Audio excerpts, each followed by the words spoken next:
Bionic Gloves presents the Hands-On Golf Podcast, bringing anatomy and hand function to the forefront of glove design to improve comfort, fit, and performance.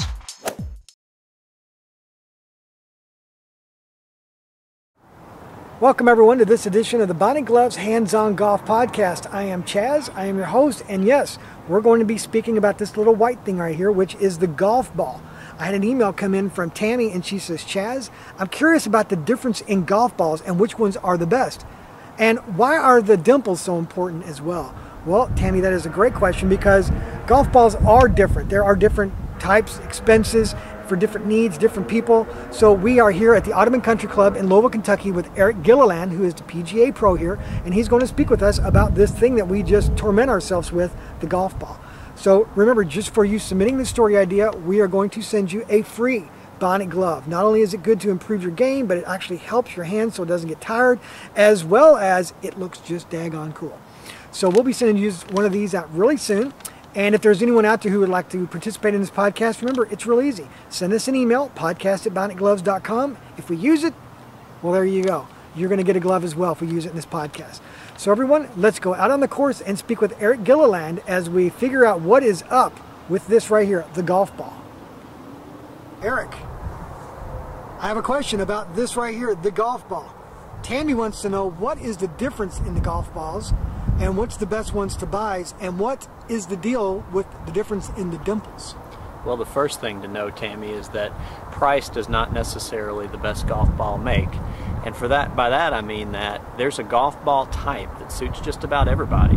And for somebody with lower club head speeds, it may be a ball that's a lot less expensive. So you definitely want to keep that in mind when you're out shopping for golf balls. But what I think is the biggest misconception about choosing golf balls is that people choose them for distance. And honestly, if every golf ball really went 3 to 5 yards longer every year as they're touted to do, I'd probably hit tee balls about 450 yards now. So don't listen to everything that you hear. But you want to choose a golf ball from 100 yards in. You think, well, why would I want to choose it for that? Wouldn't I want to use it for my driver or choose it for my driver distance?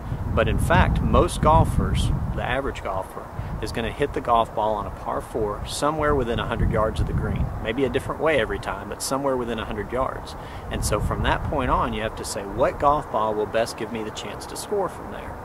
And so it may be a golf ball that has a lot of spin, that feels good off your wedges, that feels good off the putter, or it may be a ball that has a harder feel, maybe that travels a little bit further and feels nice and firm off the putter because you have soft hands when you make your putting stroke. A lot of different things to consider when purchasing a golf ball. And what about the dimples? The dimples are simply a design function to allow you to spin the golf ball more or to spin the golf ball less. And so manufacturers have done many different things with dimple numbers and dimple sizes over the years to try to control spin. Off the tee, they're trying to create a launch window between 10 and 14 degrees and then flatten the ball out downrange as much as possible. And with wedges and short irons, they're trying to create the maximum amount of backspin so that you can hold the golf ball near the hole as best as possible. So then, pretty much, is there really a difference between the price of a golf ball? I mean, you know, you can get them in bulk at a really reasonable price. I mean, what should we be looking for? Should we be looking for the most expensive ball, the least expensive ball, somewhere in between, more dimples, less dimples, or something that we just personally like? I think it's very individual, and for better players, you're normally going to find them choosing balls in the premium market, and the reason that is better players tend to create more spin, and if they create more spin, they want a ball off the tee that reduces spin, but where they don't lose spin around the greens, and then ultimately doesn't compromise feel around the greens.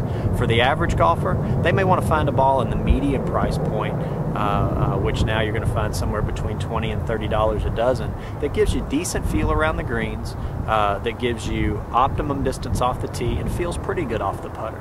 You don't necessarily have to spend $50 on a dozen golf balls to find one that suits your game.